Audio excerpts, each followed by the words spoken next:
Hello, everybody, and welcome to the Bet Right Sports Betting Podcast presented by the Six Pack Coverage Media Network. It's your host, Jeff Rowell, here as always with my co-host, Andrew Tanzi. Week 2 of the NFL season is here. First, we're going to do a little week 1 recap, go over how all the bets went, tell everyone our record, all that good stuff.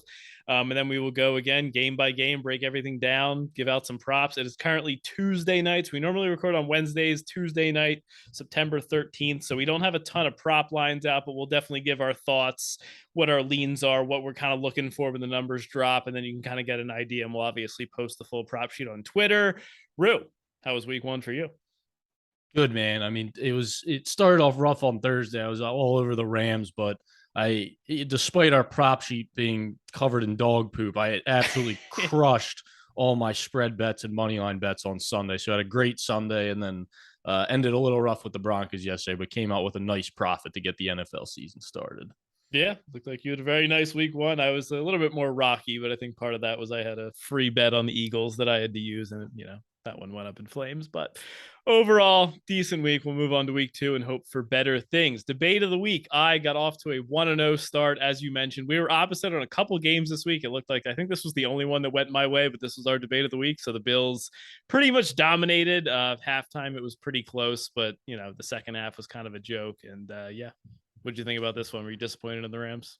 Yeah, I was disappointed. So I'll be the first. Like I miss, I downplayed or did fail to even mention like that the impact of losing Andrew Whitworth. I mean that obviously had a you huge noticed that impact. during the game for sure. Well, yeah, that obviously had a huge impact. But I was just extremely frustrated because what I wanted to see was, and part of my reasoning for taking the Rams was the secondary of the Bills, and for some reason they come out and they just want to hand the ball off to Darrell Henderson and get in a 3rd and 8 on every possession. So it was just driving me crazy with the game plan. You're not even testing these corners early in the game. There's no involvement for Allen Robinson. So yeah, really, the reasons I like the Rams, I didn't even really get to see if obviously the defense was a disaster, but yeah, I mean, it was just overall, I was wrong on the game, but it was definitely frustrating watching it to start the game when they were just running the ball nonstop. yeah, I thought the game plan by Sean McVay was just totally out of whack. The clock Yeah. management was a disaster as always. So I hate that guy. Favorite bets of the week. You took a nice win there. The Pittsburgh Steelers came through in one of the most epic games. The cover was never really in doubt. You got a great number at +6.5. So that was never concerning. But yeah, Steelers pull out the outright win. Mike Tomlin as an underdog lives on. I mean, anyone not taking Mike Tomlin as an underdog at this point, what are you doing, man? It's a money machine. It just prints money every time. Same thing last year. We got an outright win against the Bills week 1 last year. I have an outright win against the defending AFC champions. What a way to start the year. All right, we'll see if we'll be printing more money with Mike Tomlin and the Steelers as underdogs later in the show when we talk about that game against the Patriots, where they're currently underdogs. My favorite bet of the week, Eagles -3.5, did not come home. This one was really, really frustrating to me. The Eagles just dominated this whole game. There was never a doubt in my mind that they were winning this, that the cover should have never even been in doubt, but this Lions team just went right up and down the field in the 4th quarter. I think they scored 2 touchdowns in a row and, of course, backdoored it to a 3-point loss. I was really pissed off at this one. But look, man, that's what you get with the Lions. Like that's why like you and I were talking about it, I was like, I just took Eagles money line. Like I thought even at the -200, yeah. I thought it was great value. I didn't have a doubt the Eagles were going to win the game, but this is what the Lions do. They never quit and they'll fight until the last play, and they always end up at least having a chance to backdoor cover these games. Yeah, it felt a lot like that week 1 game last year against the Niners where they were down like 20 points. And all of a sudden you look up and it's like, oh, they're within 1 score. They're onside kicking it. And they get the cover. Yeah. Long shots of the week. Boy, oh boy, were these ugly. Oh my God. Allen Robinson touchdown and a Rams win for you. Got off to a rough start, and I think I one-upped you with Mike Williams, 100 receiving yards and a touchdown. You could have told me that neither of these guys even played in the game, and I would have believed you. I mean, my God, what are we doing here? Yeah, I don't know what happened, especially Mike Williams. Like, you're playing one of the worst secondaries in the league. And Keenan Allen goes down in the first quarter. Like, he couldn't have scripted it any better. We had like a rookie corner covering Allen Robinson, and just nothing. He has 1 catch for 12 yards. It was, I don't know, man. That was all you can do is just laugh at these. I mean, I don't even know what else to say. We'll have better long shots of the week this week for sure. Chalk Donkey Parlay did not come home. We almost made it through. There were so many big favorites that did not come out on top this week. We had the Saints and the Ravens on Sunday, pretty much the only two big favorites that won. And then, of course, we parlayed them with the Broncos on Monday night. Thank you, Nathaniel Hackett, you big jerk. So Chalk Donkey Parlay goes to 0-1 on the year. And the prop sheet, 15 plays off to a 6-9 overall start. It was pretty rough. We talked about Mike Williams. Cole Kmet also forgot to show up to the game. Cordero Patterson morphed into Barry Sanders. I mean, there were some frustrating losses, some things we probably should have done better on. And yeah, do better next week. Yeah, and look, I mean, I don't know how you bet the props and stuff. I mean, I have an idea, but I always do usually bet heavier on the spreads and stuff. I feel more confident in my spread bets. I feel like the props are a lot more volatile. So when we have a bad prop sheet like that, I still come out ahead with a pretty good profit because I'm going heavier on the spreads that I feel more confident in, as opposed to some of these things that are game script dependent, game plan dependent. So as good as a year as we had last year on the prop sheet, I wasn't coming into this year like I'm going to overload my bets on props. My problem is I just bet too many props. I think I had like 55 prop bets, and there's only 16 sides for me to bet in a week. So it just there's really nothing I can do. But I'm going to be heavier on props. That's just how I bet. So for me, it was a down week because of the props. So what are you gonna do? We doing heroes and zeros of the week? Yeah, sure. Yeah. All right, real quick before we get into the games, your hero of the week is who? Mike Tomlin, man. You can't doubt this guy. He's got a way of just firing the troops up. They can play the ugliest game on the face of the earth, and somehow they're going to be in it at the end. Starting off with the pick six, everything just went right away. You're like, this team's covering. I wasn't sure about the win, but I knew the whole time they were covering, and they just made Joe Burrow look absolutely lost out there. Yeah, absolutely. My hero of the week, I had a little trouble on this one. I didn't have too many great spots that I was really in love with, but I'm gonna go Jameis Winston. I do have a decent amount of Bucs futures, Bucs season long bets. I had the Saints money line. Oh yeah, sorry. I'm already thinking about this week. I have a lot of Saints futures, and I had the Saints money line last week. So Jameis did not start the game great, but erased the 26-10 deficit in the fourth quarter. Finished with 269 yards, 2 touchdowns, no interceptions. Got the game winner. So shout out to Jameis for coming home with the Saints. Zero of the week for you. There were many to choose from in this category. Well, it was got to be Nathaniel Hagen. There's just no other one even sniffing him right now. That was just, I mean, all day I'm sitting here with a Webster's dictionary trying to find a word to describe how bad that decision was last night and what that coach was. I couldn't find anything because nothing. And any word I came up with just felt like a compliment for how bad it really was. I mean, you have a $250 million quarterback, a 4th and 5, and you're trying to kick correct me if I'm wrong, there's only ever been one field goal in NFL history made 64 yards or more, correct? It was Justin Tucker. It was Justin Tucker last year. The record was 63 before that. So we're trying. I mean, what's the percentage chance this guy makes this as opposed to converting 1? As opposed to converting a 4th and 5 with Russell Wilson at quarterback? I couldn't believe it. And it's so it's easy to say when you're in the moment, you're like, everyone watching that game right away was like, call timeout, or go for it. It was just so Peyton obvious. Manning's on the Manning-cast broadcast. Yeah. He said it like 6 times. Like, what are we doing here? Call timeout. And we want to and don't get me wrong. This is not me taking any blame off Nathaniel Hackett. Russell Wilson's a veteran quarterback. He needs to take a timeout too. Yeah. It's got to go up even after the timeout. Go up to the coach and say, "We're not kicking here. I don't care what you do. We're not kicking. I'm not coming off the field. Throw a fit. Do something." Yeah. So Nathaniel Hackett, 0 of the week. And that just sets the tone for your coaching career too. If the Broncos miss the playoffs, yeah, exactly. If the Broncos miss the playoffs and underperform this year, he might as well. He just cut his coaching career short if they don't have success right off the bat. Yeah, I agree. That was my 0 of the week as well. So we will share that one. All right, ready to jump into week 2 here, Thursday Night Football? Let's do it. All right, we got a banger of a game to start the week off. AFC West Showdown, the debut of Thursday Night Football on Amazon with Kirk Herbstreit. Now, Michaels, Chargers against the Chiefs. Chiefs are up to a 4.5-point home favorite in Arrowhead, over under 54.5. Couple injuries here. Keenan Allen is doubtful, missed practice today on Tuesday.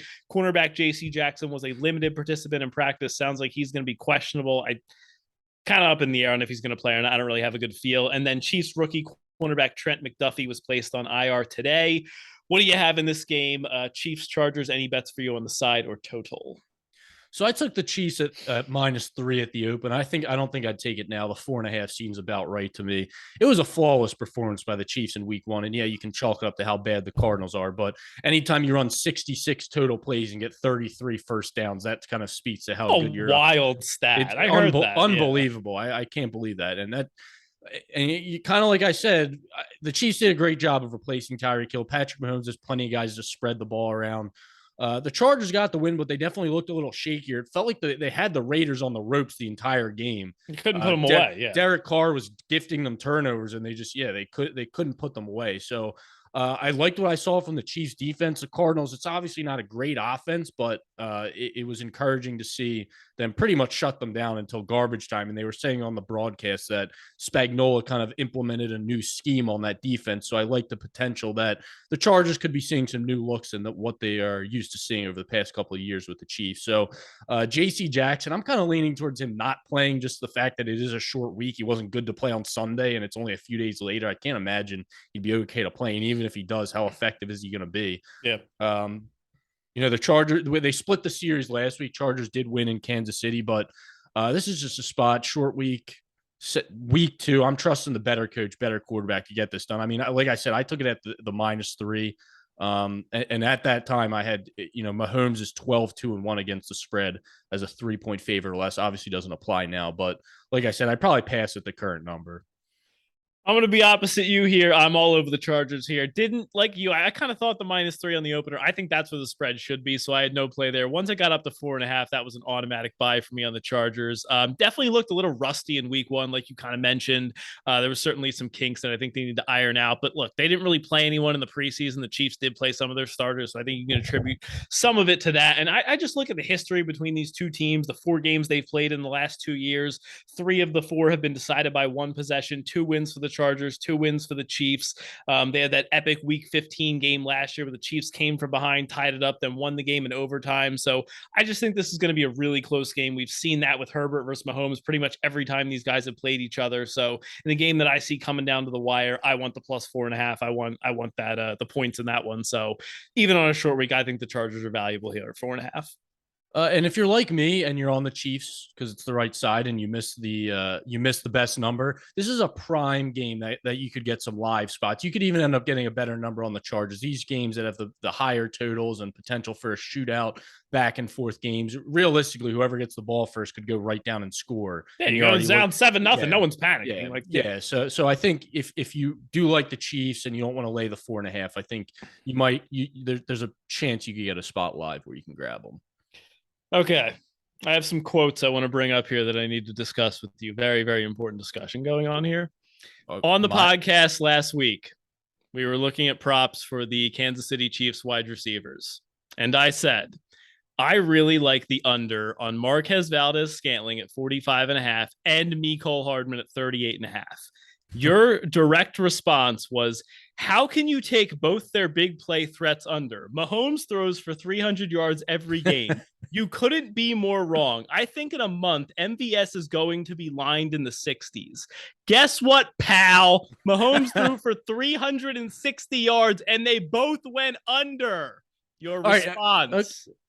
I was wrong. I'm very dead wrong. Yes, very wrong. And I was hoping you did not realize that and bring that up. I realized. But again, I'm not going to overreact to 1 week. I still think it's a dangerous strategy. I think over the course of the season, if you're playing unders on both of these guys throughout the season, I feel pretty confident that you're not going to come out ahead. I accept your apology. All right, props for you in this game. We do have some lines for this game. This is the only one where they're actually posted right now. You got any plays on this one? I don't have anything. All right. That's exciting. I like Juju Smith-Schuster receiving yards. This one's kind of been weird. It opened at 57.5. I bet it there. Opened the app this morning on DraftKings. It was down to 52.5. Bet it again. And then today it's back up to like 55, 56.5. So it's kind of bouncing all around. But I do like Juju in the mid-50s a ton. I think this line should be in the mid-60s. He was second on the team in targets. 8 targets, 6 catches, 79 yards in week 1. And I do think the addition of Derwin James, Travis Kelce killed this team last year, but now with Derwin James back in the mix, he's going to match up on Kelce a ton. I think maybe they slow him down, and Juju's really going to be the number 1 receiver in this Chiefs offense. So I think anywhere in the 50s for Juju is a definite over. And then Justin Herbert's passing yards felt a little bit low to me. I think they were like 278.5 on FanDuel. DraftKings was more in the low 280s. So I don't think that's a bad look either. With these offenses just spread the ball around so much, I feel like, I mean, I don't know how much you can take away from the target disbursement in week 1 for the Chiefs with all these new guys there. I agree Juju seem a little bit low, but not something I just wanted to target. I wanted to see a little more of the offense. And with Keenan Allen out and the lack of use of Mike Williams last week, who knows where the ball's going on the Chargers side. Okay, one more question, and then we can move on to the next game. Do I have to play my long shot SGP from last week again? Because I feel like if I don't, Mike Williams is going to go for 200 yards and 3 touchdowns. It's the perfect matchup for it. It really is. So, yeah, as a long shot SGP, I feel like it's like, whoa, they just opened yards for the Chargers receivers on FanDuel. You want to guess where Mike Williams is? We're not getting a discount. 71.5. 69.5. Okay. Yeah. It's only like 62 more yards than he got in week 1 to hit the over. Right? Perfect. Yeah. All right. I'll probably be passing on him then if he's going to be that inflated. Okay. All right. Anything left to say on Thursday Night Football? Nope. All right. To take it over the 1 o'clock slate, Commanders versus the Detroit Lions. In Detroit, Lions are a 2-point home favorite. The over-under is 49.5. Would you like to guess how many games the Detroit Lions have played since they were last a favorite in an NFL game? I was looking at this today. I know. I saw they weren't favored at all last year. 25 games. Week 10 of the 2020 season with Matthew Stafford. They were 2.5 point favorites over the Washington Commanders. Funny enough. All right, plays for you in this game. The only real injury news, Chase Young's still going to be out for Washington. I don't think there's anyone really on the Lions. They had a couple guys banged up on the offensive line, but nothing major. Any plays for you on this one? Because I think we are in agreement here. Yeah, so I use the commander footballs, whatever we're calling them now. I use them in a teaser, and I took the +2.5, and I'll come back on them if we do get a 3. I don't think a 3 is going to come up, but I'm fine with the 2.5.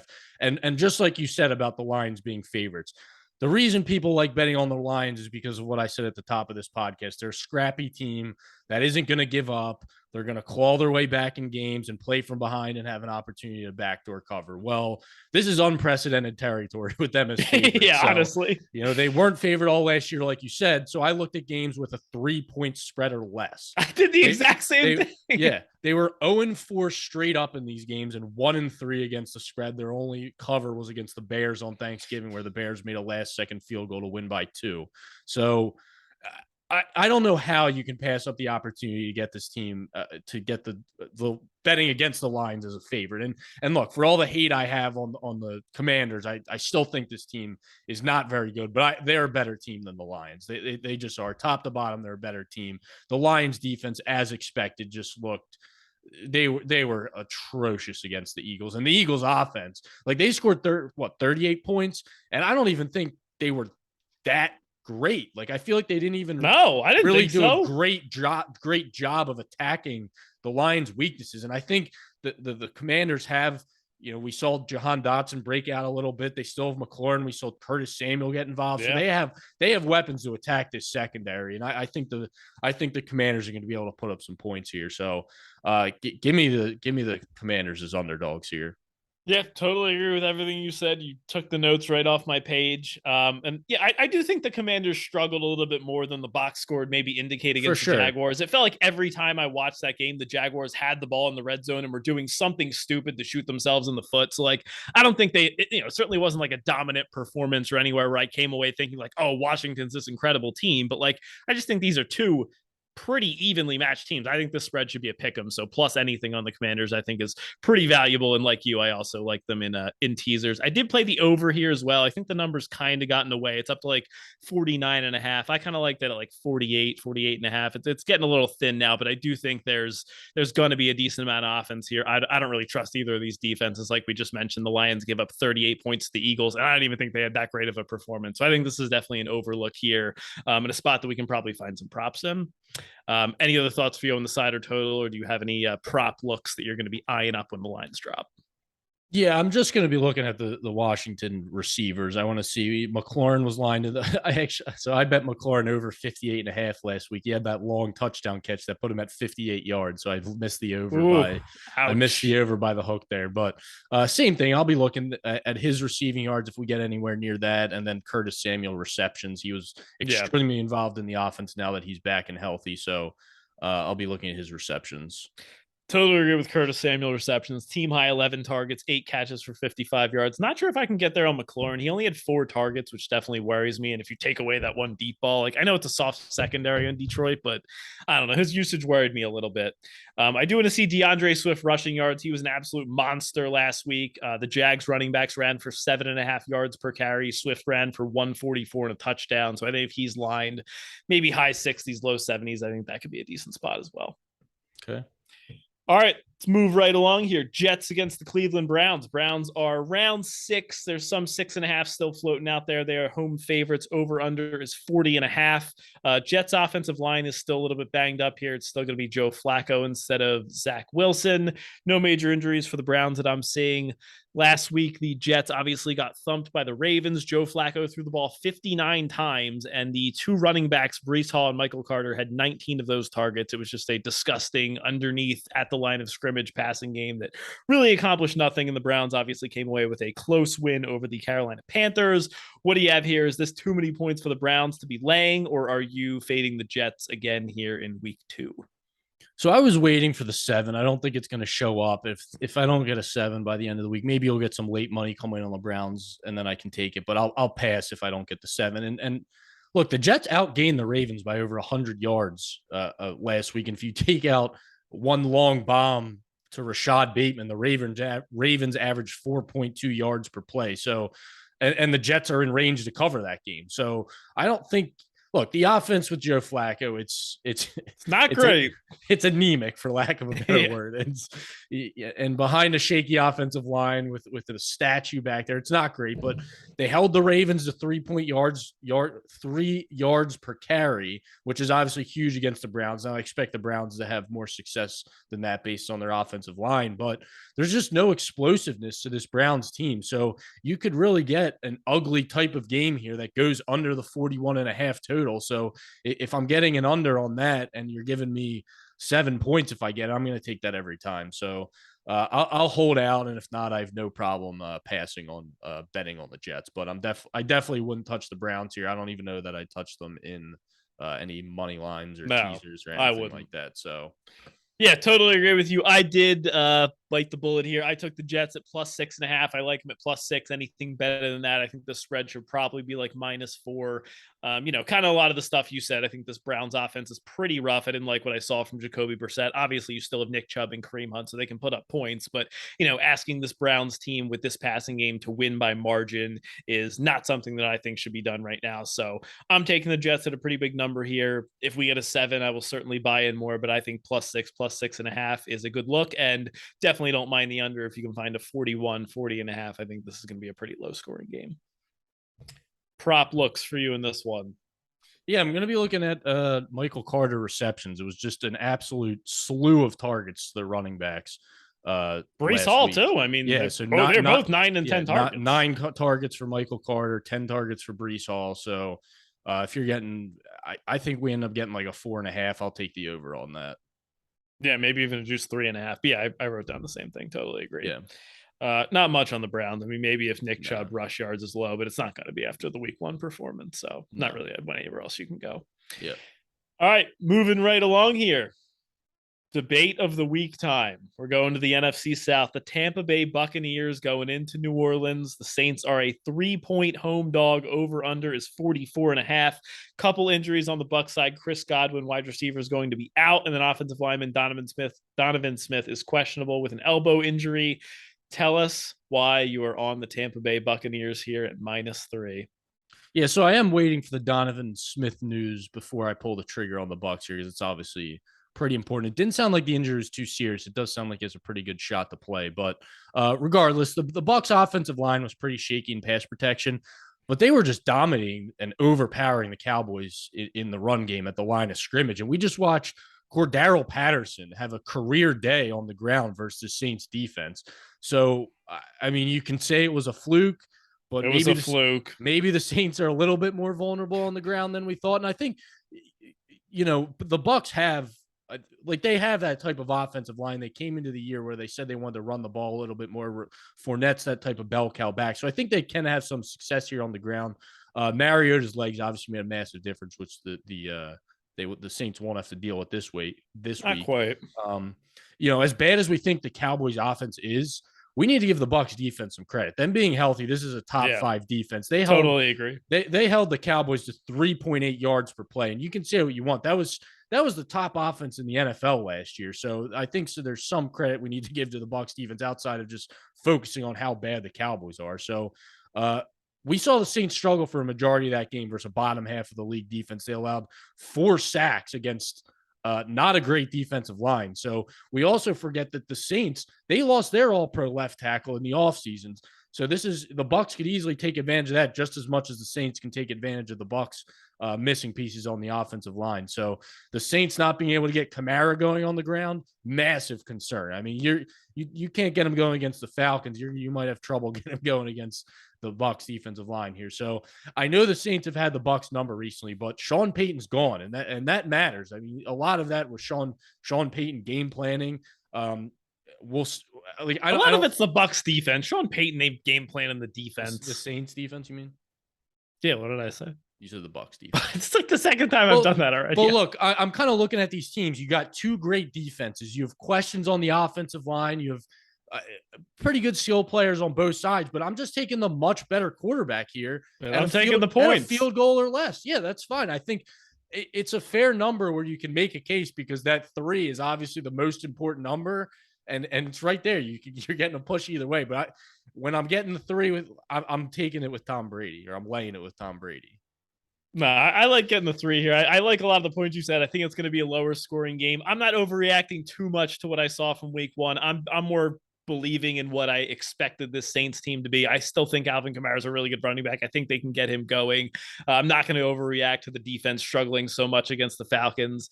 And look, like you just touched on it, Brady's struggles against New Orleans are well documented. The Saints are 4-0 against the Bucs in the regular season over the last 2 years. The Bucs did stomp them in the playoffs, but the Bucs offense has only averaged 13.3 points per game over those 4 regular season games. They have a banged up offensive line. Brady was sacked twice, threw an interception, even though he was trying to get the ball out of his hands as fast as possible. So I think Cam Jordan and Marcus Davenport can have a bounce back game here. And I think the loss of Chris Godwin is going to be pretty big here. We know Marshawn Lattimore's totally locked down Mike Evans, which I'll touch on a little bit more in the props at the end.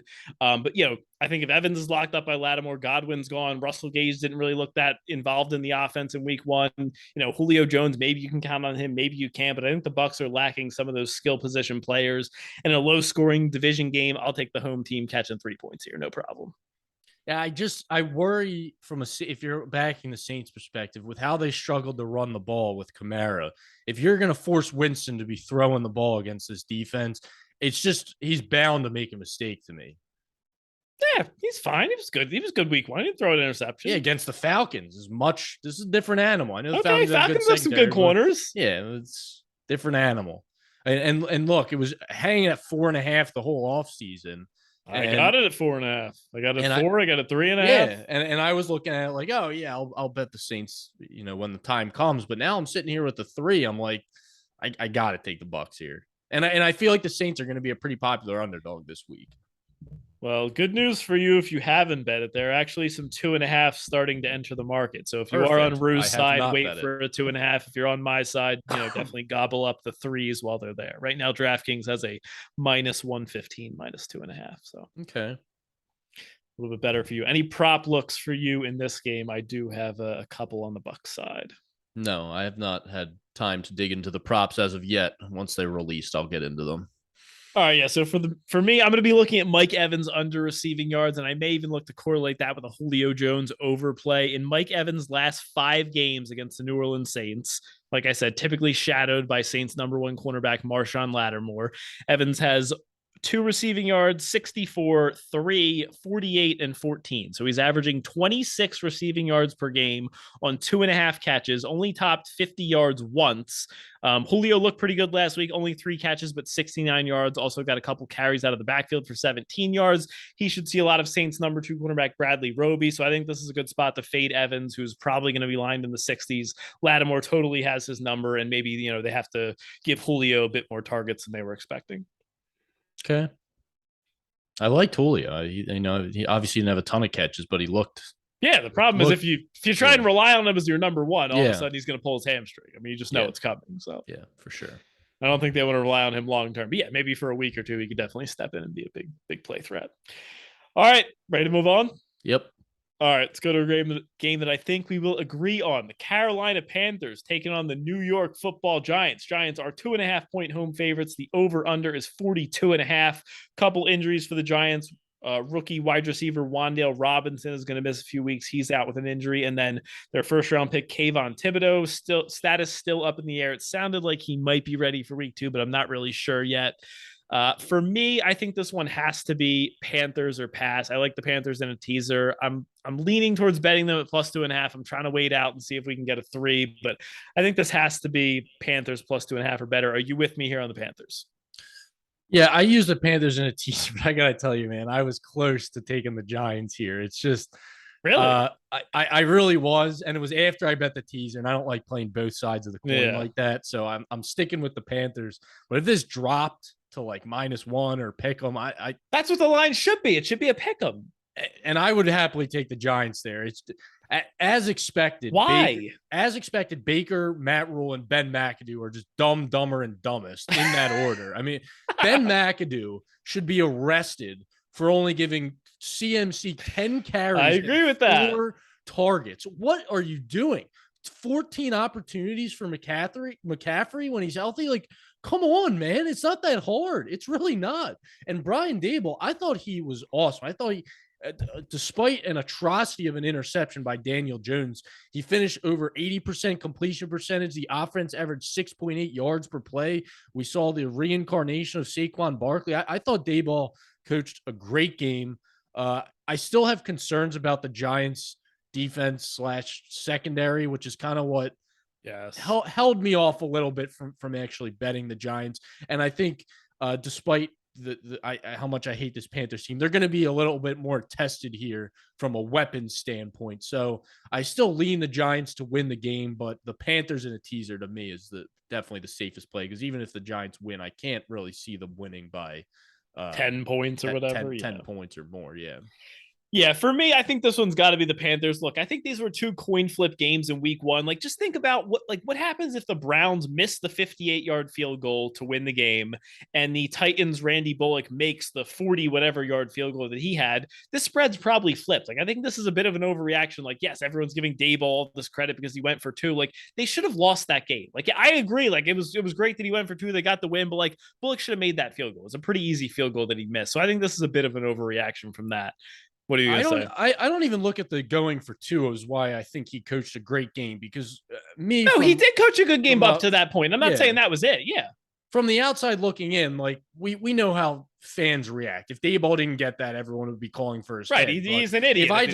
Even if they don't get that, I still think he coached a great game. He took this offense, which has not been good, and Daniel Jones completed 80% of his passes. I know he only threw 21 times or whatever, but 80% of his passes, 6.8 yards per play for this. I thought the offense looked pretty creative, and their new looks using the weapons. And yeah, I really liked what I saw from this Giants team. But like I said, I just want to see this defense get a little bit more battle tested, because I worry about them a little bit going against CMC. Yeah, I think they could definitely get a lot more exposed here. CMC has got to get some more touches. DJ Moore only had 3 catches for 43 yards. So I think this is definitely a buy low spot. And look, Baker's not a great quarterback. I think we all know that. But like last week was just a brutal. Sucks. Okay, but look, last week was a brutal matchup. Myles Garrett and company were in the backfield every play. Like, you give this guy time to throw. He's not going to look anything like as bad as he did last week. And the Giants' pass rush is non-existent, especially if Thibodeau doesn't play. I think you could see a totally different Baker Mayfield here. I know I hyped him up last week, but like that was a brutal matchup. I think this offense should have bet the Browns. This is exactly what I was telling you last week. Okay, so let's. Okay, I could have bet the Browns, but I still won my bet. Like, okay, like it was a coin flip game, and the Panthers lost at the wire. Like, it wasn't a bad bet. Oh, you did win. And I had plus 2.5 anyway. Yeah, we both. All right, all right. We're both happy. But so basically, Baker needs a perfectly clean pocket, a great matchup in order to be a good quarterback. All right, great weapons, which he should have, a weak defense, which he's going against. Like, this is the spot where you want to bet on so Baker. If you put Baker on a Division II football team right now, he'll look like a great quarterback. Are you calling the Panthers a Division II football team? No, I'm just saying he's got to be playing against inferior competition in order to look. I think like he is this week, like a half decent NFL quarterback. All right, that's enough on Baker here. Prop looks for me. I think that, maybe this is a good buy low spot on some of the Panthers skill position players, like I just mentioned. Got to imagine Moore. CMC gets more than 14 touches. DJ Moore over receiving yards if that's in the high 50s again. And then let's see where Saquon gets lined. He looked totally healthy. He was pretty much the whole Giants offense. I know they had some receivers step up, but Kadarius Toney really wasn't involved, which I didn't understand. Richie James was the number one wide receiver. So Barkley rushing plus receiving yards definitely has to be in play if it's anything reasonable. Saquon's an intriguing guy in the prop market because he can get there with volume and he can also get there with the big explosive plays too. So depending on how much the market overreacts to his week one, he's definitely a guy I'll be looking at. All right. Anything left for you to say? Nope. All right, let's go on to one of the uglier games of the week. Two playoff teams from last year. The New England Patriots going up to Pittsburgh to take on the Steelers. Steelers are 1.5-point home underdogs. Yes, that's right. Mike Tomlin is an underdog, Rue. The over-under here is 40.5. Couple big injury notes for the Steelers. TJ Watt's going to be out with a torn pec. Najee Harris, I'm getting all kinds of reports on him. The initial report was he's going to miss 2 to 3 weeks with a high ankle sprain. Then Najee himself is quoted as saying he's playing. So, I don't really know what to expect here. I'd call him questionable, meet somewhere in the middle. And then for the Patriots, Mac Jones is dealing with back spasms, but it does sound like he's expected to play. And Patriots change of pace back. Ty Montgomery is going to be out. Maybe we see more Ramondre Stevenson and Damian Harris. Rue, the question everyone's waiting to ask. Are we back on Mike Tomlin as a home underdog? So with the back and forth injury news and all that stuff, I just teased the Steelers over up to 7.5. That to me is just, this is the prime teaser. Like, you have a 40.5 total for this game, which I like the under on. I also bet the under on that too. So you're giving me a field goal in a game that could realistically end. Like, this is like an Iowa. More than a field goal. If you're teasing it, you're getting a full Iowa State game. Yeah. That's what I'm like. This game could end 7-3, and I wouldn't be surprised. Both these teams had under 300 yards last week. The Steelers averaged 4.4 yards per play. They forced 4 turnovers, had 7 sacks and a defensive TD, and still needed overtime, missed field goals, blocked extra point. All this to squeak out a win. So the Patriots, oh boy, they could be worse than we thought. This offense is just starving for playmakers. Devontae Parker is not They don't have them. And I don't want to overlook this. Again, this is just week one, but this is kind of what they didn't have him last year either, to be fair. I mean, it's basically the same offense. This is kind of what our outlook was on the Patriots. They really didn't have much. They lost a lot on defense, and their defense was fine. They only allowed 13 points. One of the Dolphins TDs was a defensive TD. Yeah, and the one was kind of like a fluke 4th down play to Waddle where he just broke free. I mean, that wasn't really like a defensive, the defense could have done better, but it wasn't like a legit drive down the field 90 yards and score. Yeah, and the Steelers offense, it's just, they went into this season and they said our offense is going to suck. Let's just accept it. Just no creativity on the offense. They just went back and ran the Big Ben offense. And they have the skill position players. Exactly. It's so frustrating. The guys are there. You don't need Mitch Trubisky to be amazing to get decent production out of this offense. Yeah. So they just went with the 2021 Big Ben conservative game plan and hope the defense can win them the game. So this has to be an underplay. And in these types of games, you got to the tease up to 7.5. I absolutely love. And obviously the TJ Watt that loss is huge. It sounds like he'll get back hopefully 6 to 8 weeks ish, but obviously huge. But I still think the Steelers have enough pieces to shut down this Patriots offense, which is not good.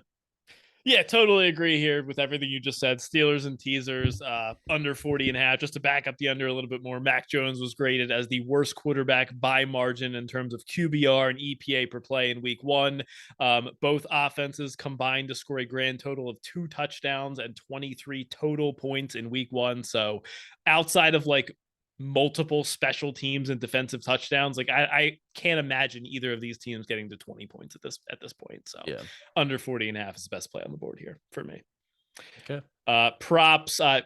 I mean, I can't even like fathom a prop. I can't even like, if you gave me $100 and told me to bet a prop, like I wouldn't even know like what. I would just hand it back to you like that. That's how lost I am with these teams and props. So nothing. All right, we won't waste our time there. Let's move on to the AFC South. Indianapolis Colts heading to the Jacksonville Jaguars. The Jaguars are 4.5 point home dogs, depending on where you're looking. Over under is 46.5. Still no official news on Darius, Shaq, Shaquille O'Neal, Leonard. He's going to be questionable here. I don't think there's any injuries on the Jaguars that I have noted. Last week, very interesting for both of these teams. Matt Ryan threw for 350 yards. Jonathan Taylor ran for 161 yards. Threw for a lot too. And somehow they did not beat the Houston Texans, and the Jaguars were in the red zone basically every time they touched the ball and couldn't beat the, Carson Wentz-led Commanders. So very interesting game here. Both these teams obviously needing a win. Do you have a strong feeling here? This might be... Yeah, go ahead. What do you have on this game? Do you like a side here? So I took the Jags at 4.5. Really? Okay. I did. And say what you want, the Texans and Jaguars. The Colts starting out the season with two divisional road games is a tough start. The Texans and Jaguars back to back. That's I'm tough, just saying. man. I'm just saying back to back road divisional games. Some teams have to play the Chiefs. They get the Texans and the Jaguars. That's a brutal start. Yeah. And like you say, the biggest issue for the Jags and the Colts really was in the red zone. But the Colts, this has been an issue for them the last two seasons. They all season last year, they finished 21st in red zone TD percentage, and it felt like every week they were getting where they needed to, and they just couldn't punch the ball in.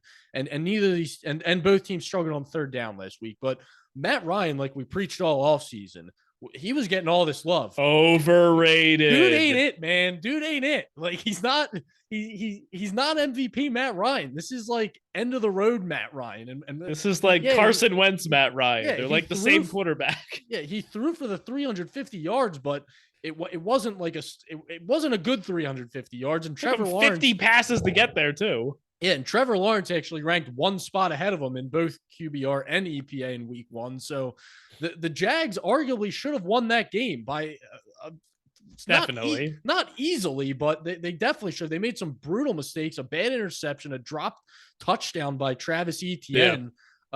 Both coaches obviously know each other very well. And I really think we saw some encouraging signs from this Jaguars team. Like Trevor Lawrence didn't look great, but I feel like I still have some concerns on Lawrence. There's definitely some concerns, but I felt some push forward from this Jags. It's team. Better, but like I'm still waiting for like Clemson #1 overall pick Trevor Lawrence to show up. Like I still don't see it. But to me, 4.5 points here is just way too much. And the Colts have lost 7 straight games in Jacksonville. That's impossible. It's impossible. 4 straight in which they were favorites. So something's going on that the Colts don't like the water down there in Jacksonville. So I'm taking the Jaguars with the 4.5, and I think they're live to win this game. Very interesting. I don't have a play on the side here. I've kind of been going back and forth. I was going to see if maybe I could get a Colts at a 3.5 or something like that, but you make a compelling case for the Jaguars. I could kind of go either way here. My play here is going to be on the total. I like the over 46.5 quite a bit. I don't think the final results accurately reflect either team in week one. Like we just said, the red zone struggles. Both these teams were moving the ball up and down the field. Colts had 517 total yards of offense. Jags had 383. So I think this total should definitely be over the key number of 47. I think it should be like 48.5. So I think the over is the best look for me here. Oof, I don't know about that. What? I don't know if I like the over. Really? Yeah. I think these offenses are pretty good. I don't love either of the defenses. All right. Like I said, that these red zone struggles for the Colts aren't just like something new. It's been going on the last couple of years. So yeah, you're gonna need touchdowns to get over. Exactly.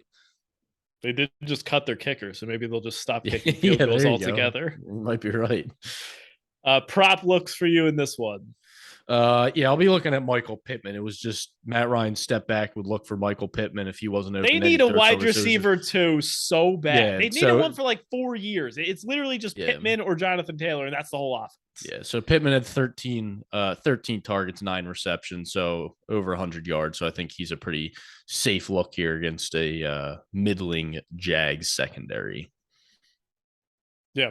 Yeah, Carson Wentz threw all over them last week. So, yeah, totally agree. Definitely also going to look at Jonathan Taylor if he's lined in the 90s again. I ended up playing his over around 96.5, smashed that last week for the rush yard. So, go right back to him if they're going to give him 30 plus carries a week. So, okay. And then the Jags, maybe I'll see where Christian Kirk is. I was on him. Yeah, you're last on week. him. You didn't love him, but yeah, he actually had a really nice week. So, we'll see if that can continue. So, that'll be a spot to check out. All right, moving right along here. Miami Dolphins go into the Baltimore Ravens. A very interesting spread here. Ravens are down to 3.5-point home favorites. The spread has been dropping like a rock. It opened at Ravens minus 4.5, and all the love is coming in on the Dolphins. Over under is 44.5. Obviously, the Ravens, of course, have a couple injuries because of the Ravens. J.K. Dobbins, questionable. Marcus Peters, questionable. Cornerback Kyle Fuller out for the season. And then offensive lineman Ronnie Stanley. I think he's probably going to be back this week, but I don't know if we have official word on that. Well, their backup tore his ACL. This team can't catch a break. Yeah. Juan James plays and gets, it's unbelievable. Oh, yeah, they'll be better this year. They're not going to have all the injuries, or they're just going to be the most injured team again. So, yeah, definitely not coming into it at full strength. The Dolphins got the win last week over the Patriots. Mike McDaniel did not actually run the ball nearly as much as I thought he was going to. The Dolphins actually ranked number 1 in pass rate over expectation in week 1. They couldn't run.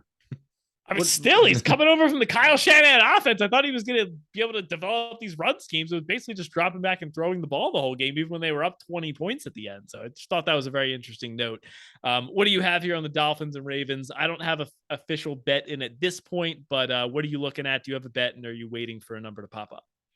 Well, first of all, I don't understand where this Dolphins love is coming from. I maybe it's more Ravens hate, but like we just talked about, what did this Dolphins team? They should have had a field day on this Patriots secondary with everything they have, and they put up 13 offensive points, and the one touchdown was a fluky, like you said, 4th down play to Jalen Waddle. So I really didn't see, and I was on the Dolphins last week, but I didn't see anything encouraging from this team. Granted, the Ravens had arguably just as ugly of a type. You got to make the same case for the Ravens on the offensive side, but the fact the Dolphins couldn't do anything against the Patriots, you got a much tougher matchup here versus the Ravens. Now, I will say Kyle Fuller being out, and if Marcus Peters doesn't play, that obviously they need Marcus Peters. That obviously plays massively into the Dolphins' favor. So I am waiting on a 3 here for the Ravens, but I think I need to get news that that Marcus Peters is in this game, and we obviously all remember that Ravens Dolphins game last year where the Dolphins just completely pantsed the Ravens and Lamar Jackson. But that was a Brian Flores coach. Did Lamar figure out how to handle the blitz yet? I don't know. I don't know what. I don't know. I would like to know before I bet on the Ravens, because if they blitz and he doesn't know what to do, we're going to be in trouble again. But my God, man, just cut this Ravens team a break with these injuries. It's absolutely unbelievable. Yeah, I think I'm with you here. Wait for the injury report. Maybe we get Dobbins back. Hopefully Peters plays. You can pair him with Marlon Humphrey to go up against Waddle and Tyreek Hill. But I think at the current numbers, it's got to be Ravens or pass. I think you're kind of buying at the peak if you're going in on the Dolphins now. Like, this is a pretty aggressive rating for them to be 3.5-point dogs in Baltimore. So I'm with you here. Yeah. Prop looks for you. I'm going to be looking at Tyreek Hill overs. Definitely want to see that. Ravens, like we just said, down at least 1, if not 2 of their top 4 corners. He was basically the whole offense last week, 8 for 94 on 12 targets. You had the 42-yard touchdown pass to Waddle, but no one else on the team had more than 5 targets. And then so help me God, if we get Mike Gesicki unders again, I'm going to bet all the money they will let me do. Love that last week. Only played 42% of the snaps, 1 target, 1 catch for 1 yard. The clear tight end too, behind Durham Smythe, who played 63% of snaps in week 1. Give me all the Gesicki unders I can get my hands on. Okay. I think I'll be going. I mentioned it last week, the Chase Edmonds receptions. I think he only had 4 targets. He caught all 4 for 40 yards. So he was fine. I might go Chase Edmonds receiving yards. If they couldn't get a ground game going last week, I don't see them being able to do against the Ravens, because the Ravens can really stifle the run, despite obviously the injuries are in the secondary. So I don't see them having any issue stopping this Dolphins run game. So I'll be looking at Chase Edmonds in the receiving game. Yeah, and they also just allowed like 37 catches to the Jets running Yeah, backs. that too. Yeah, exactly. So, all right, I think we're on the same page there. Let's move right along here. Our first large spread of the week: the Falcons taking on the LA Rams. Rams are 10.5-point home favorites, looking to get right after that initial disappointment in week one against the Bills. The over-under here is 47.5. Couple injuries for the Rams. Their center, Brian Allen, and their backup running back, Kyron Williams, are both going to be out, but nothing major here. I don't think the Falcons have any major injuries. Like we touched on in the opening, the Rams' offensive line definitely looked a bit problematic, missing Andrew Whitworth, the staple of the left side of this offensive line. I don't think the Falcons have the pass rush to really take advantage of that. So I think Stafford in a clean pocket here is probably going to look a lot different than he was going up against the Bills with Von Miller breathing down his neck. So I think this is a pretty decent get right spot for the Rams here. But, laying 10.5 points with the way they looked week one, Mariota showed us something. I really like the use of his legs. They even called up some design runs for him, which I thought brought a nice element to this offense to pair with Cordero Patterson and Drake London and Kyle Pitts. So I think it's a decent bounce back spot for the Rams. If you made me bet it, I would take Falcons plus 10.5, but I don't have any bets in here. What do you have? Yeah, it's definitely Falcons or pass. I'm passing on it just because that 10.5, the Falcons offense looked better than I expected it to. So 10.5 is just prime backdoor cover spot there for the Falcons. If you want to buy low on the Rams here, but how low are you buying? Like you're laying 10.5. That's what I'm saying. You're not really buying low. This spread is, if you were at like a 7.5 or something like that, you could convince me to take the Rams. But double digits, complete pass for me.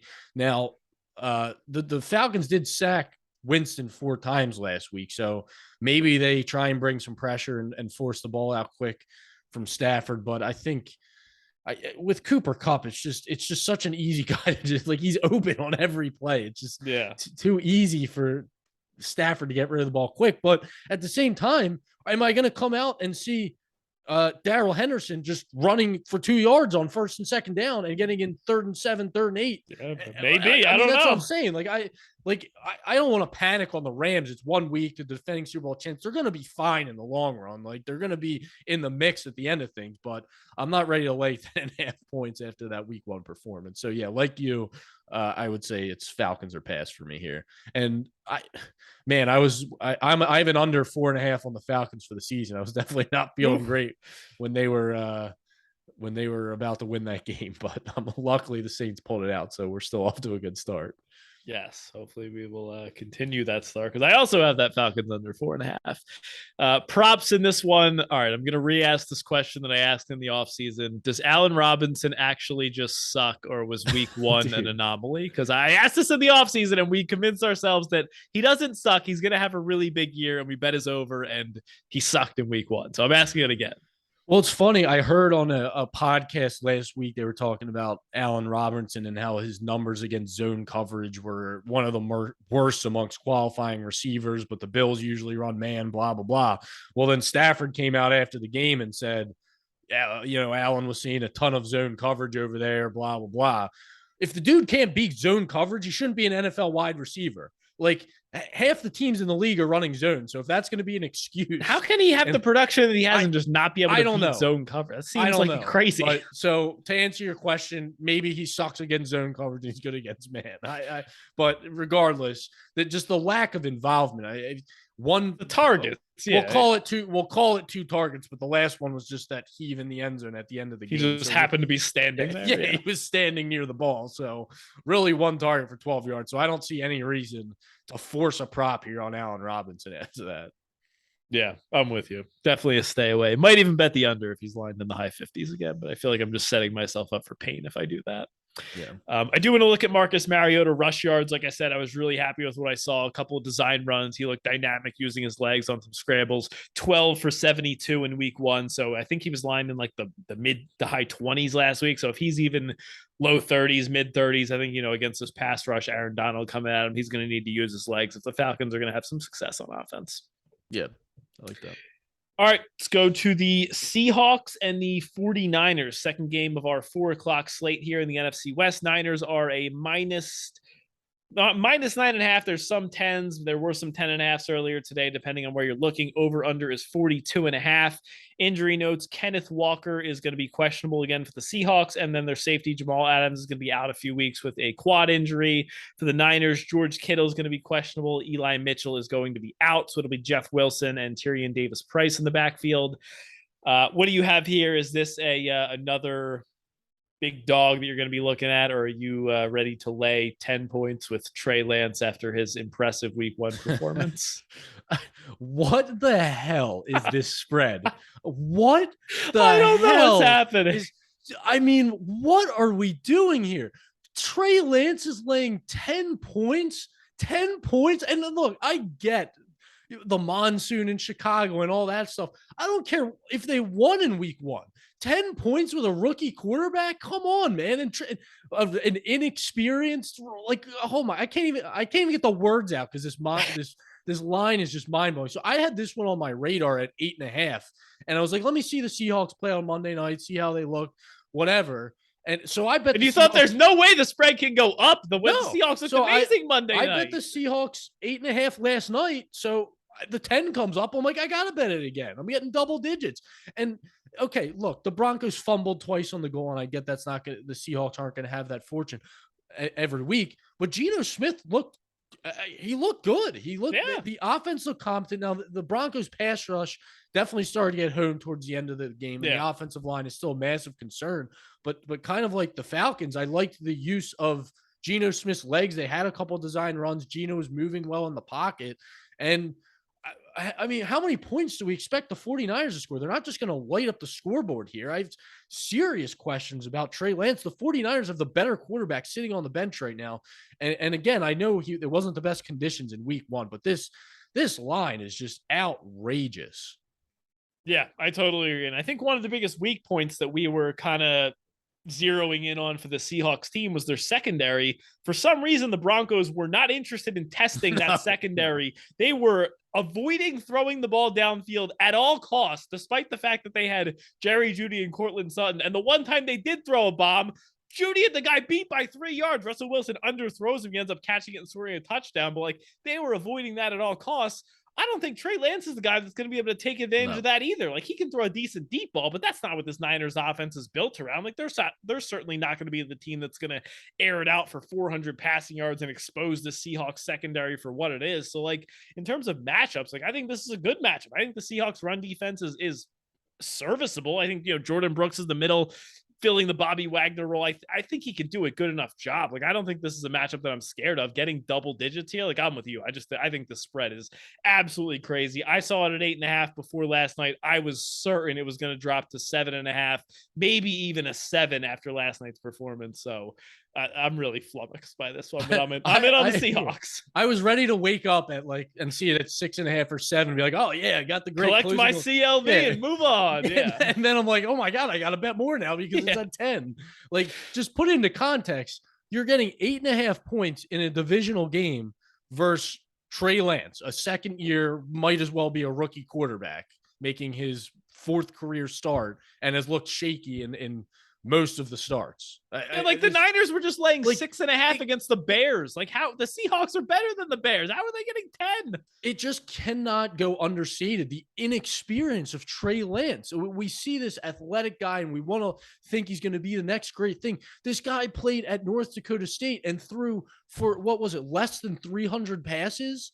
Is that whatever it was, less than 300? It was some insanely small sample size. He's so inexperienced, and he wasn't playing any high-level competition. So even though the Seahawks are one of the, they're not a great defense, it's still a huge step up from what this guy has seen. So just ludicrous for Trey Lance to even be starting right now over Jimmy Garoppolo, let alone getting 10 points. And here's the thing, like, I'm not out on Trey Lance long term. Like, I'm the guy that bet him to win MVP at 45-1 or whatever. Like, I still think he could be awesome by the end of the season. But like, week 2, this is not the spot where you want to lay 10 points. So. Geno Smith is a better quarterback than Trey Lance right now. I don't care what anyone says, and I will.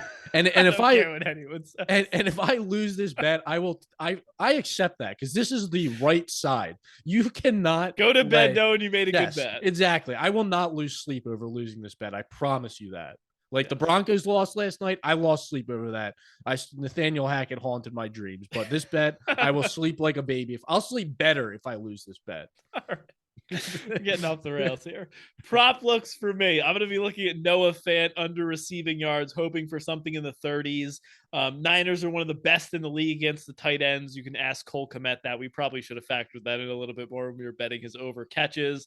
I think they were number 2 in DVOA against him last year. I really thought that this like the Bears were going to have to pass the ball some, and in preseason they ran a couple tight end screens to him, and he seemed like he was going to be very involved. Not week 1. Yeah, apparently not in week 1. So, yeah, tough matchup here. Fant only ran a route on 58% of Geno Smith dropbacks. They use Will Dissly and Colby Parkinson, who both played over 30% of the snaps. So, Fant finished 3 catches for only 16 yards on 4 targets. So, in a tough matchup, in a timeshare with Dissly and Parkinson, I think he's a decent look to the under, and that was the only prop I had. Okay. All right.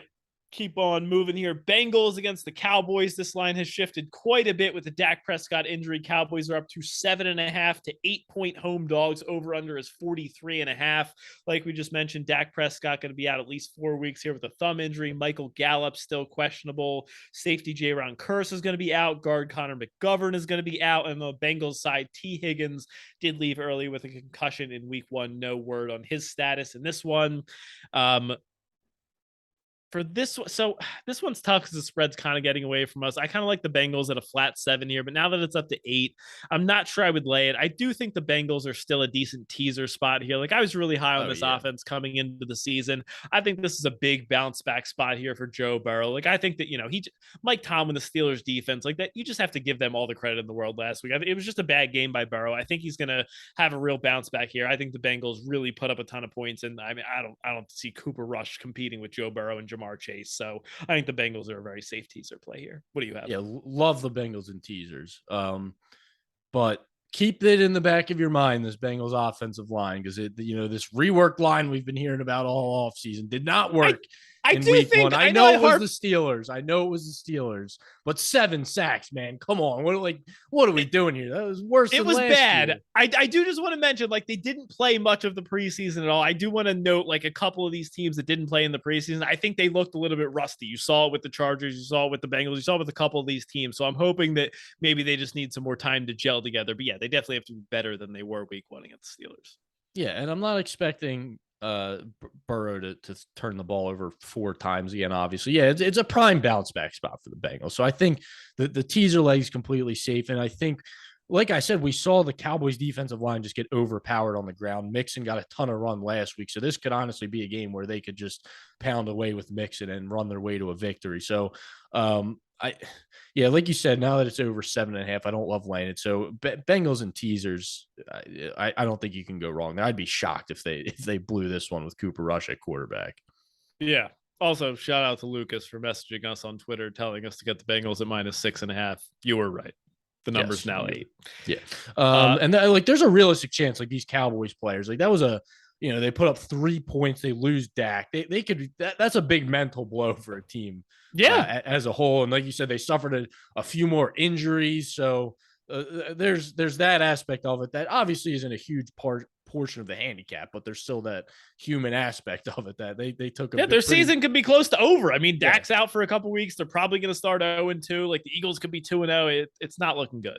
Yeah. Have you lit your CeeDee Lamb offensive player of the year ticket that you love so much on fire? Yeah. The value is great. And but unfortunately you need a quarterback to sucks when you bet a season long ticket and it's gone like halfway through week 1. Yes, but that's part of the risk you take. Yeah. So props in this game, it's going to be pretty tough for the Bengals, not knowing whether T. Higgins is going to play or not. If he's out, I think Hayden Hurst could be a decent spot.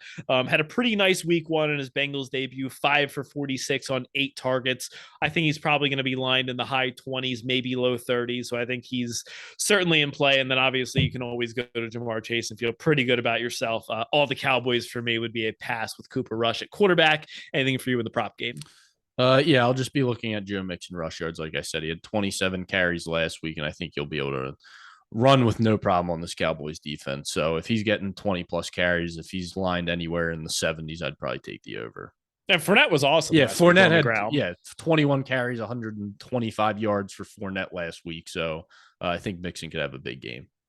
All right, moving right along here. Houston Texans taking on the Denver Broncos. Broncos are 9.5-point home favorites. Over under is 45.5. Texans coming off an overtime tie. Broncos got that despicable loss on Monday Night Football. So a little bit of a short week, but they are at home here.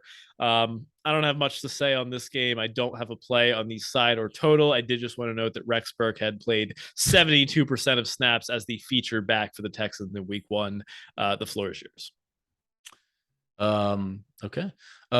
Broncos, the thing with the Broncos, like when I watch this game, I'm like, I'm watching the Seahawks offense that Russell Wilson wanted to get away from, basically. Like they were he brought it with him. Like second and long, they're running the ball, getting in third. Like it just didn't seem like this. And like you said, they're not targeting these rookie corners and weak cornerbacks of the Seahawks. It's so like, frustrating because I feel like the talent is there. Like Javonte Williams is awesome. Cortland Sutton and Jerry Jeudy are dynamic with the ball in their hands. Like they're not using them. Yeah, like where is this let Russ cook that we all expected to see? So okay, it's 1 week. Well, whatever. Maybe it's Russ. Maybe he's like, this is how we need to run the offense. Maybe he's the problem. Yeah, we'll sweep it under the rug. And this is kind of like Rams Falcons part 2 for me. It's a good bounce back spot for the Broncos, but I don't really want to lay the 10 points here. The Texans were outgained 517 to 299 last week. So it wasn't it was really the Colts struggles on third down in the red zone, which is why the Texans won that game. But same thing. I need to see like this. It's a whole new offense for the Broncos here, new quarterback. So I got to see something because my God. And look, maybe if we didn't have two fumbles on the goal line by Melvin Gordon and Javonte Williams, we're having a different conversation. So maybe I'm kind of overreacting in a way to that, but regardless, 10 points here is a lot to lay. Yeah, the hope for me here is that some money comes in on the Texans. If we can get the Broncos at 8.5 in teaser range, I'll be all over that. Outside of that, I don't think I'll have to play on this one. Yeah. Props for you in this one? Going back to Cortland Sutton, or is it a stay away? I'm probably going to be looking at Javonte Williams. Like you said, he's a dynamic player. I thought he looked great when he got the ball, obviously outside of the fumble, and this Texans defense cannot stop the run. They didn't even really set him up for success. Like half of his touches was just Russ, like, here, you take it. And he's like, his 4 guys in front of him, makes 3 of them miss, breaks a tackle. Like, so I think rushing plus receiving yards for him, 18 touches for 108 total yards against a defense that just allowed Jonathan Taylor to rack up 175 yards. So I'm with you. Javonte Williams is the play. All right. Cardinals and the Raiders are next up on the docket. Raiders are up to a 5.5-point home favorite. Over under here is 51.5. Rondale Moore is doubtful, along with 2 of the Cardinals' top 3 cornerbacks. Anthony Averett is going to be out for a month with a broken thumb. Then I guess they're also missing another quarterback that I forgot to write down. Just wanted to note, as we mentioned multiple times, follow us on the Action Network if you want all our plays in real time. I was all over the Raiders last week. I put them in at -2.5, put the money line in, said that this was my favorite look ahead spot of the week. Thought this number was going to balloon up to 5.5 or 6, and here we are. So hopefully some of you guys followed me on there and got a good number here. At the current market, I don't think I have a play on this one. The Cardinals are a team I was pretty down on coming into the year. Feel pretty vindicated in that opinion after week 1. Didn't like anything I saw from this offense. The injuries are still there, still piling up. So, I think the Raiders probably win here. I think they bounce back a little bit from their pretty bad week 1 performance, get a much needed win, but I don't think I'm going to lay 5.5 or 6 points with them. Where are you at on this one? So this is my number 2 play of the week where I look at it, I say it's too many points. I can't make a case for the Cardinals based on what I saw last week.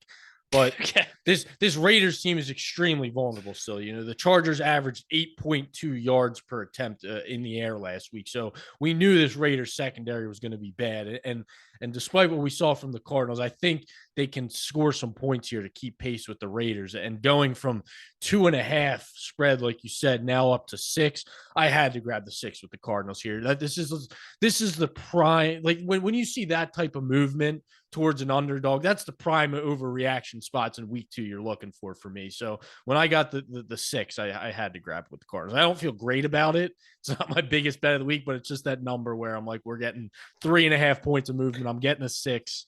Give me the Cardinals in a buy low spot here.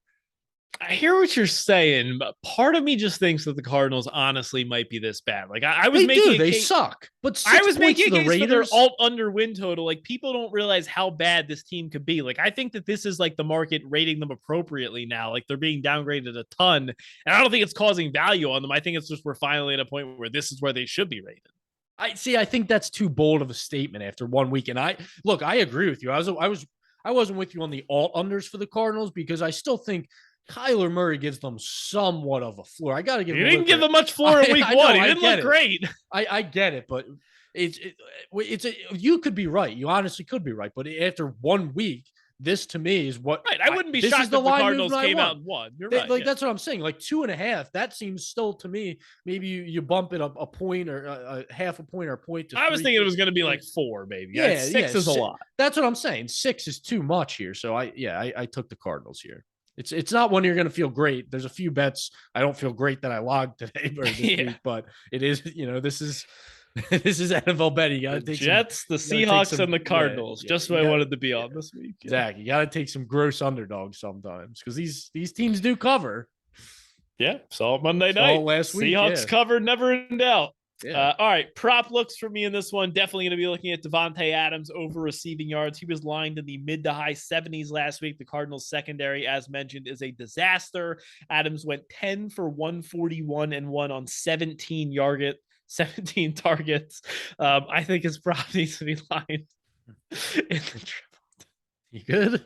You take it. All right, I'll be looking at Marquise Hollywood Brown. He only had 6 targets last week, but this Raiders team, like I said, they're extremely vulnerable in the secondary. So I think he could start seeing an increase in targets if this Cardinals offense gets going, and he could have a big game.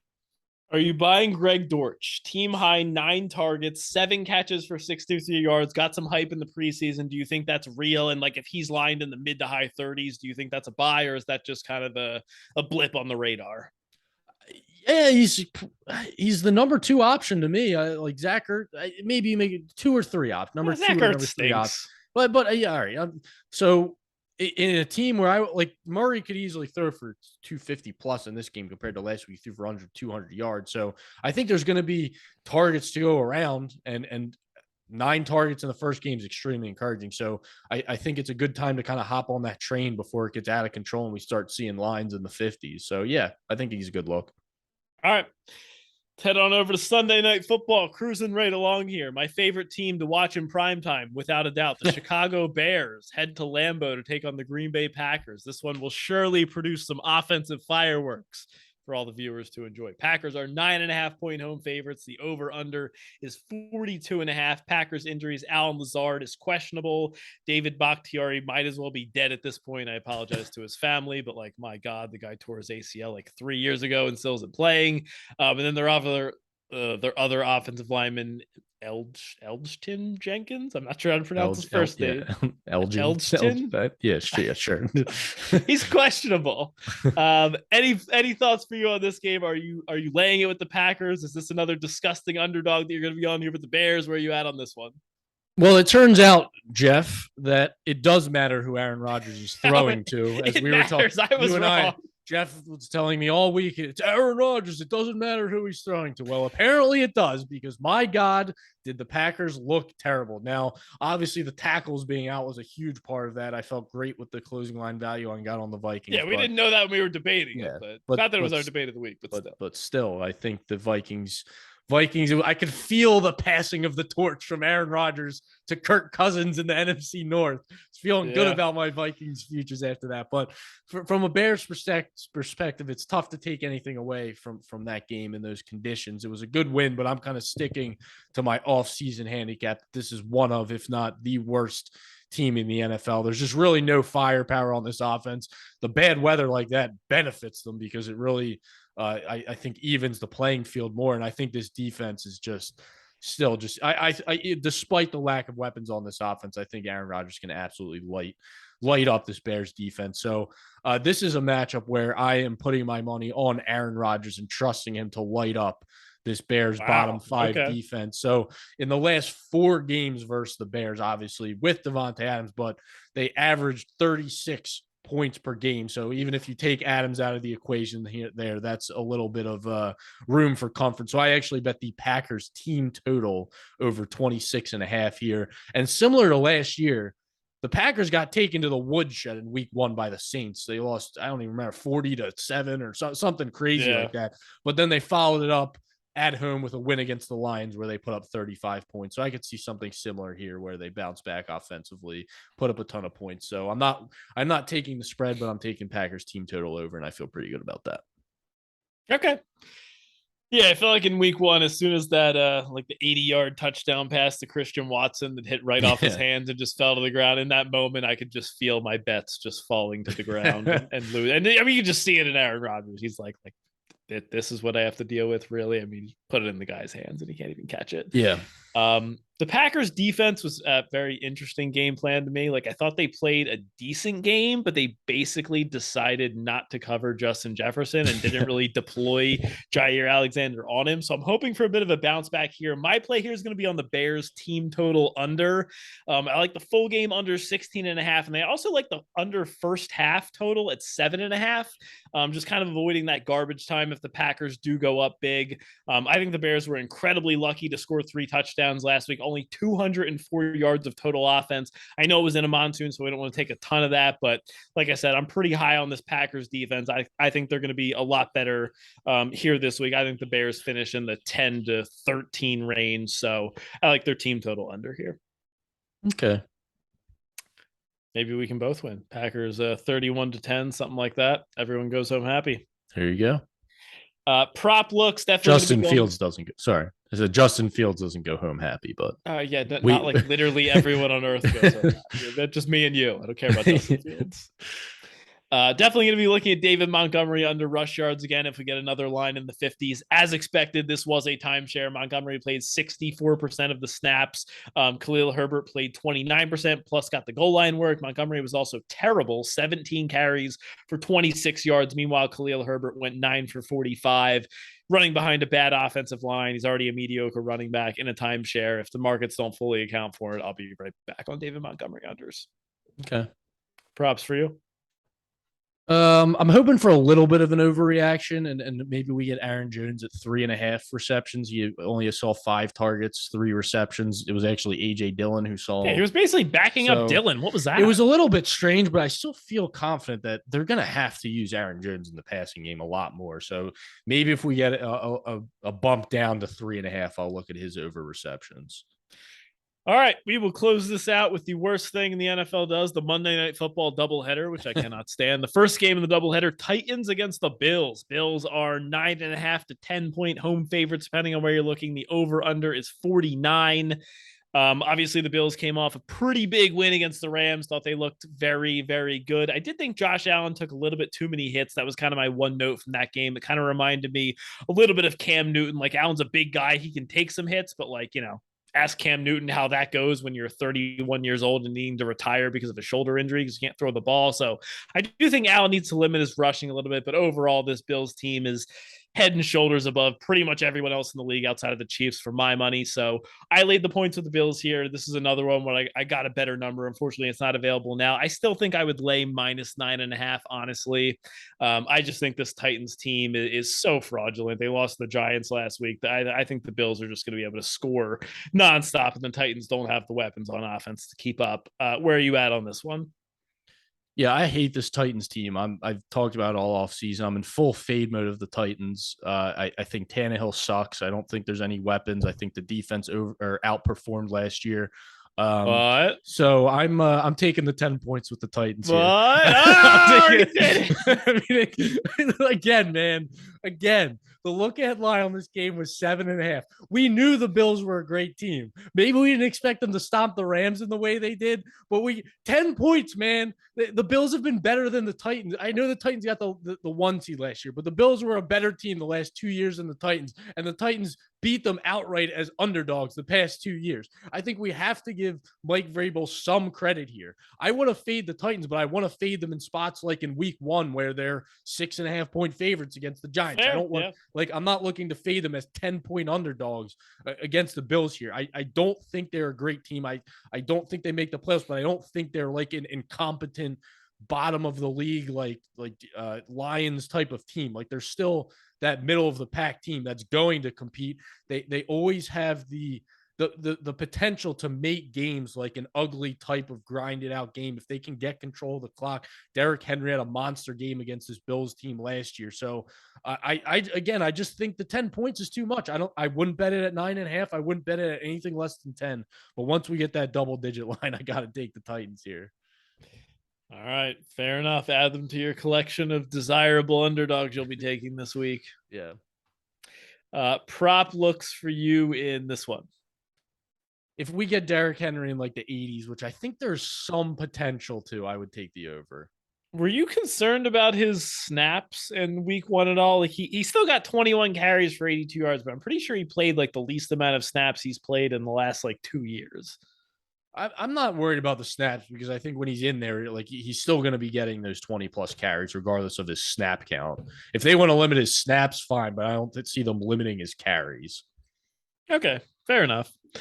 I worry about the game script on that one. I don't think I would touch it, but I understand the play, especially if you like the Titans plus 10. I think they can keep it close.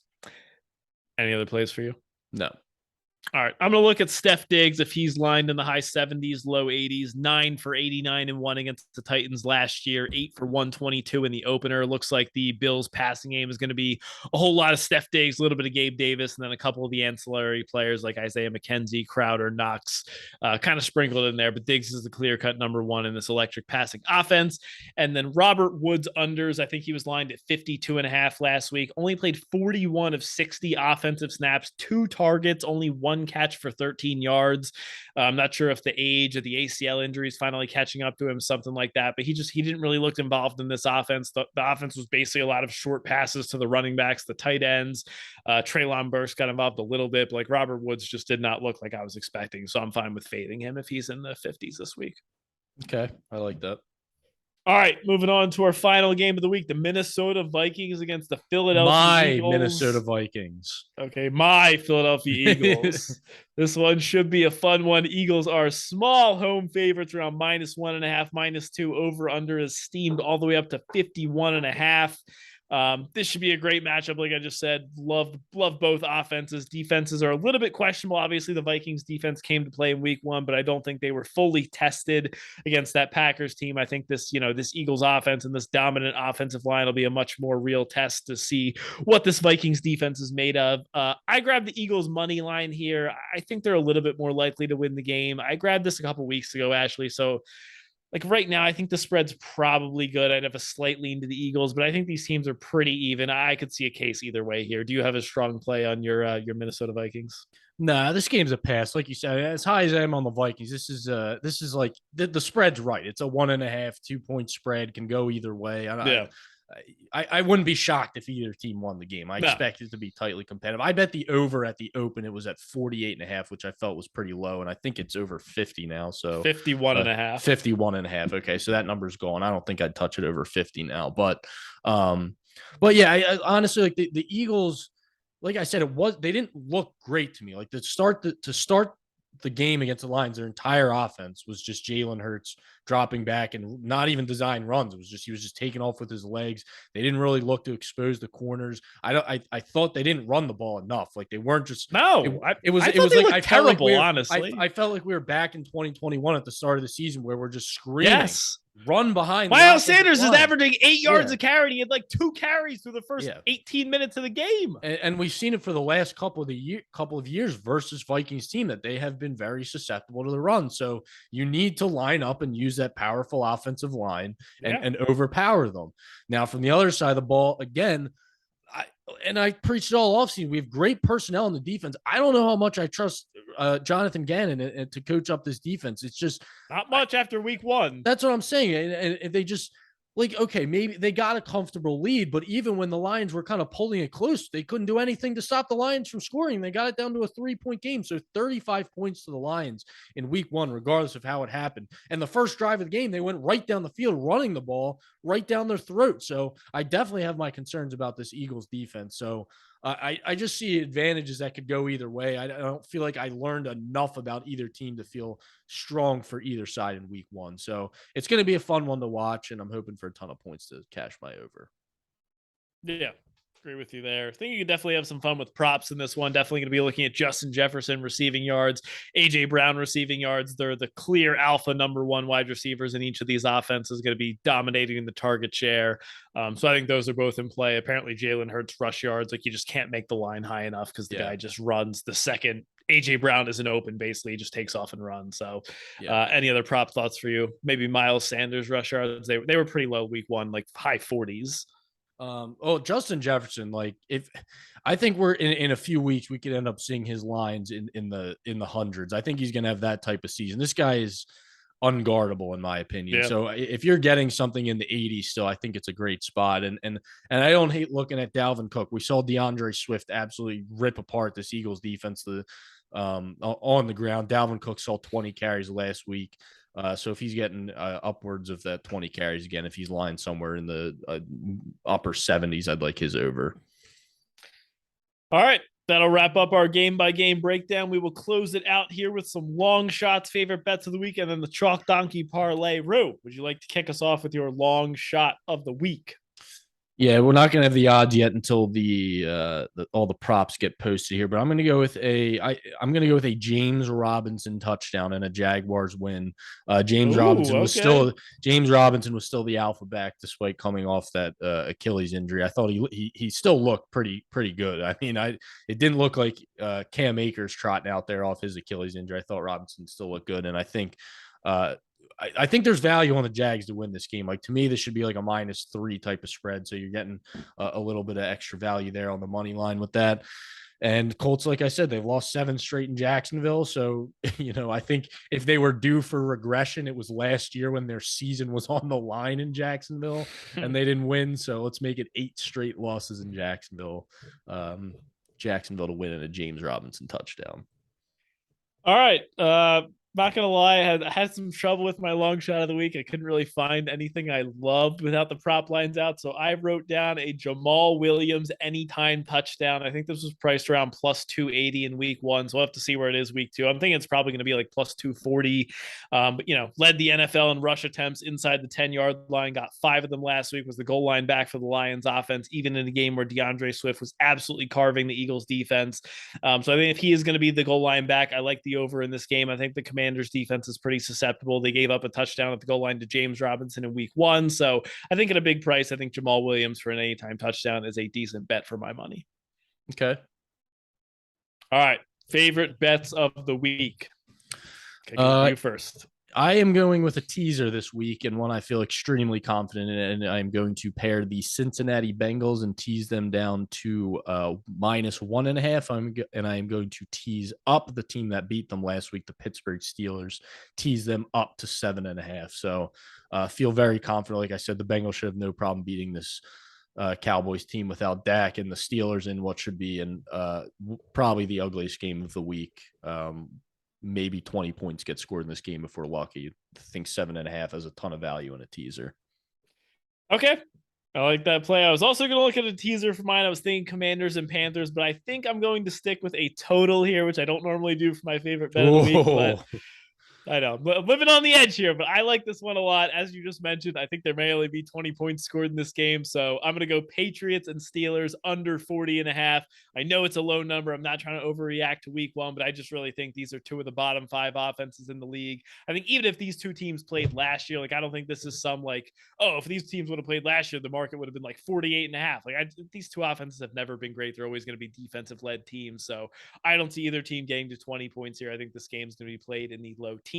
Give me Steelers, Patriots under 40. I mean, your worry with this low number is that the defensive and special teams touchdowns. The defense leads to offense because it's certainly a possibility with these. That's what both of these teams do better than anyone. I mean, exactly. So there's only so much you can do if you get a kick return for a touchdown. It's a risk, but what are you gonna do? All right, close it out with our chalk donkey parlay. I have not thought about this at all. So who do we want to add here? Our options. We have the Browns. I don't think either of us would add. No. The Bengals, I think I'm good with. Ravens, probably not. I like them against the spread, but I don't think I'm comfortable enough to lay them in a. No. Rams, I don't think there's enough value. I don't want to lay. Yeah, see, I don't know if we have enough for a chalk donkey this week. Okay, so we have the Bengals. I can't take 49ers just I because can I do think the Broncos. Okay. What about the Packers? Those three? Bengals, Broncos, Packers gets you to around minus 110. It's minus 113 on FanDuel. Bengals, bad. Broncos, Packers. Okay. All right. That's not bad. Will Nathaniel Hackett screw it up this week? Like he did last week? I mean, I'm certainly not going to say he won't. Can't really trust him. I do have a look ahead line I would like to give out. Okay, let's hear it. I love this. Currently on FanDuel, the Ravens are minus 2.5 point favorites against the New England Patriots. So I think getting that under a field goal, if this Steelers game looks as ugly as we expect it to, and the Ravens beat the Dolphins like we both think, I think that could be tremendous value. And even if you're missing like a Marcus Peters in the secondary, we don't know what his status is. I don't think that has a massive impact against the Patriots. So I think that's a pretty good spot.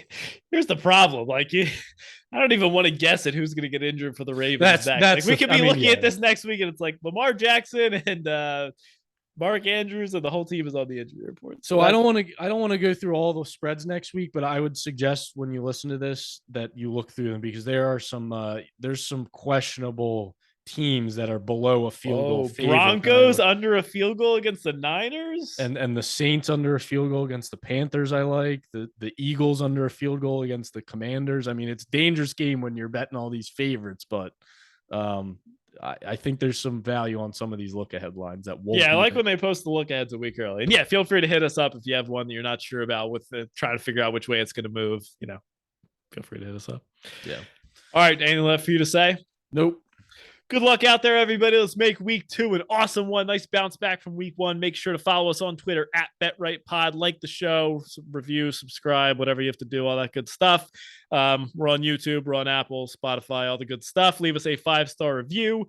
From Jeff and Rue. We are the Bet Right Sports Betting Podcast because every time you bet with us, you bet right.